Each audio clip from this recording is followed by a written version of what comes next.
What's going on, my broskies? My name is Toadski, back again, here to bring you guys yet another One Piece Treasure Cruise video. And in today's video, we're doing our first couple of playthroughs here of the Pirate King Adventures.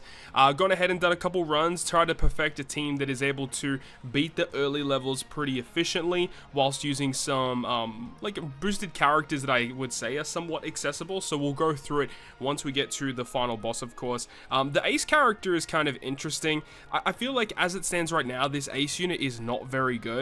It just feels like he's missing something. Like, he does provide a burn conditional. He gives you burn on the enemy, should I say, but he doesn't actually give you a conditional boost. So that's what's missing. I feel like with his super evolution, they may introduce that into his effect. He does give color affinity for 3 turns, which is kind of nice, and he does allow you to like further buff chain related stuff and color affinity from his own special. He does remove burn by 6 turns with his crewmate ability. He also removes an additional turn, so there's actually 7 turns of burn removal.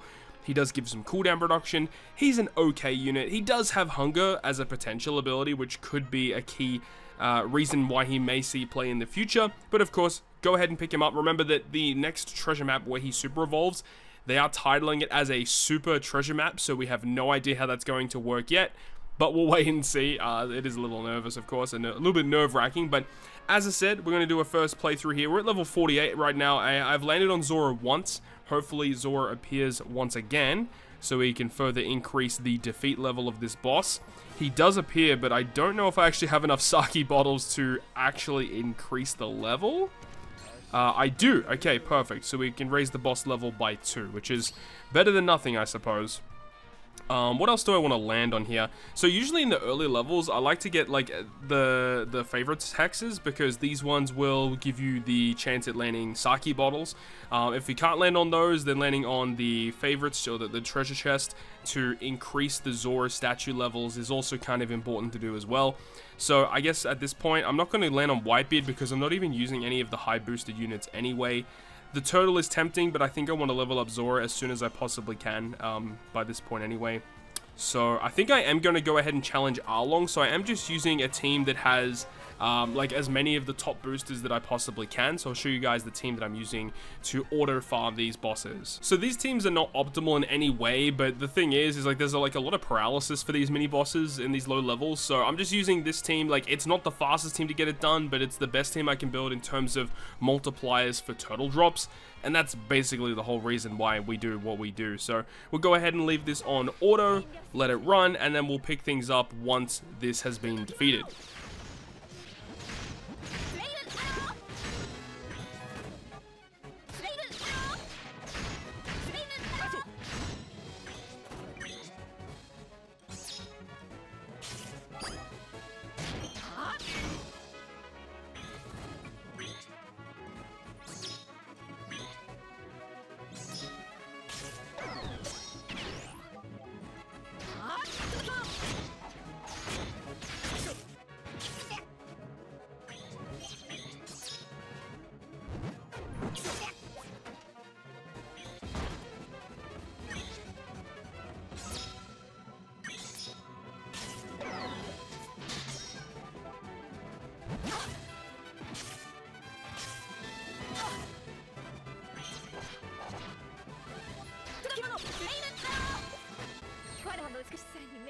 Okay, so Arlong has been defeated, and with this team, we can get a maximum of 6 additional drops. 3 drops are guaranteed, and then 75% chance for each of the other additional 3.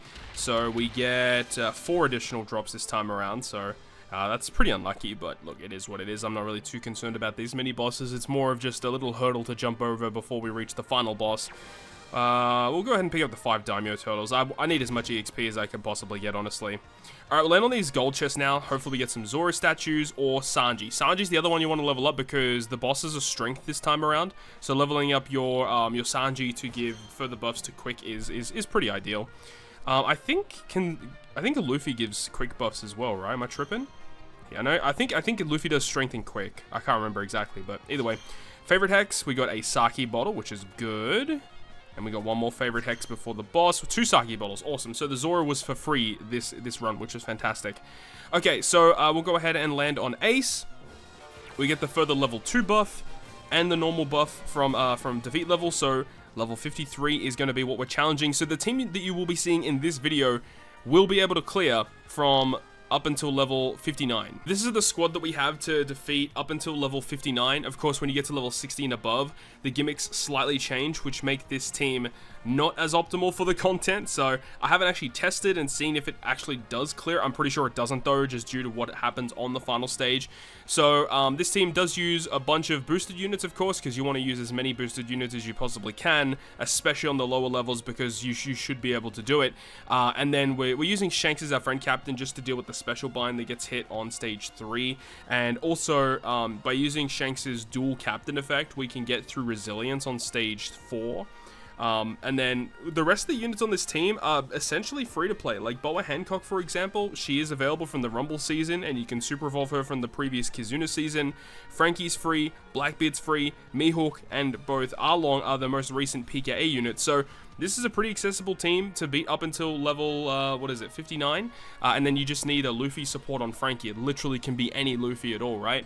So this is pretty accessible, I would say.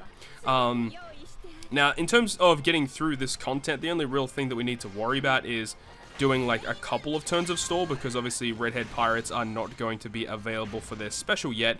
The thing is, though, is that we don't really need the Boa Hancock special like super early. So if we kill this stage, we move on to stage 3, and Shanks will be on a 3-turn cooldown. Yeah, that's perfect. So we actually can just move on straight away here. This is incredibly fast. To get through this, you know, just a little bit of stall just to make sure Shanks is ready. Because what we can do is we can actually go ahead and use the special ability of Boa Hancock, which gives -2 turns of cooldown, gives a bunch of buffs and stuff, and we don't really need her for the final stage, so we can just use her here. And by using her special here, it's going to make Shanks on a 1-turn cooldown. There is special reverse on the next stage, so we don't really have to worry about that too much, because we have the Mihawk, and the Mihawk is going to deal with that. Luckily, because the special reverse is only on the captain and the middle row, so your bottom row is unaffected by the special reverse. And then Boa Hancock is really cool too, so she gives us the 5-turn chain buff. That's not going to matter because we're going to be using Shanks next turn anyway.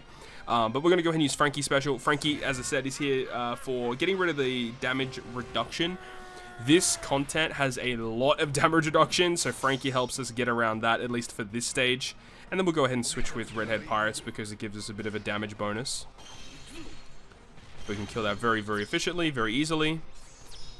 And Leonoro and Ganryu, I believe this guy's name is, they do end of turn hit. When you kill them, they will do damage to you. So that is something that you do have to account for, especially in the later levels. Lots of damaging effects in this content. So we move on to Skull and Mihal, and this time around we get, there is damage reduction that we have to deal with, but the other thing that's annoying for this stage, as we said, there is the special reverse on the captains and on the middle row, which is why we have Mihawk on the bottom row, who is unaffected by that. And there is the resilience on the enemy, so that is also pretty annoying to get around. So we'll go ahead and use the Mihawk special. Mihawk will not only give an orb boost to Slasher Free Spirit, but he also gives some special cooldown reduction for us, which is great. Now, it doesn't really matter which version of Redhead Pirates you switch into. Ideally, if you get the Super Switch, especially in later levels, if you know you need to do even more damage, the Super Switch is probably ideal. I'm going to switch into the Psy version and use the special, just because we're going to be using the Boa Hancock Super type on the final stage, and then that Shanks will actually get a bonus because of that, which is pretty nice. By doing this as well, we do get the chain lock from Shanks, which is going to help us out due to the fact that I think in later levels there's like chain attack down, and this chain lock from Shanks is actually going to be pretty clutch. But at this point here, we can just do damage, and remember, in our dual captain effect with Shanks, the more perfects we hit, the more end of turn damage we're going to perform. So we'll go ahead and just do that, get the resilience procced, and then the end of turn damage will kill the mob characters, leaving us at the final boss stage here. So Ace being the final boss, of course, he is a strength unit, so quick units are more ideal here, but in the early levels he just doesn't have that much HP to worry about. Not really that big of a deal. And then he gives a bunch of different buffs here, focusing around recovery, because remember, the batch they want you to use for this is the Jinbei batch, and that batch wants you to be at low HP to get the most out of Jinbei. And with this, they actually increase, like, gradually boost healing amount depending on the amount of, like, recovery that you've consumed. That buff you don't see very often at all. But the first thing that we're going to do here is we're going to use the Arlong special. So Arlong's really clutch here. Here he does a bunch of things based on if the enemy has certain defensive effects, and Arlong also says that he gives a threshold damage reduction on our side of the field. This is important because when you kill Ace, he will do an end of turn damage hit, or an end of end of content hit, I guess, a death hit, and the death hit is pretty significant. So by having Arlong being a relatively good booster, works under Jinbei as well, and he just works for this content. He gives an additional drop when you beat the content. Just like Arlong is like the perfect unit for this. We'll go ahead and use the Blackbeard. Blackbeard is here as well because he is a free unit, gives a little bit of a chance for additional drops. But it also will remove threshold and damage reduction by 3 turns or 4 turns, so that's perfect for us. And then we'll go ahead and finish up with the Boa Hancock Super Type, which gives us the ability to get a full board of slots, of size slots, and the 2.5 times attack boost. So from here, very, very easy kill, no issues at all. Bing bong, that's it, we win. So that's awesome. A really, really easy team to build to beat up to level 59, of course. So that's pretty much it. That's the rundown of the team. I'll be bringing you guys a couple of other teams later on. I do have another team built for like up until level 99 that I want to trial out. Obviously, I'm not at level 99 yet, so you guys will have to wait a little bit longer for that one. But hopefully you guys did enjoy this little video here. And as we go ahead and collect as many turtles as we possibly can to get these Chopper Man missions complete. Hopefully completed, of course. But that's going to wrap it up for me. Thank you so much for watching the video. If you enjoyed the video, make sure to go ahead and leave a like. And if you want to stay up to date with all the content that I post on my channel, including more One Piece Treasure Cruise content, make sure to hit the subscribe button down below. On that, guys, I'll see you guys within the next video.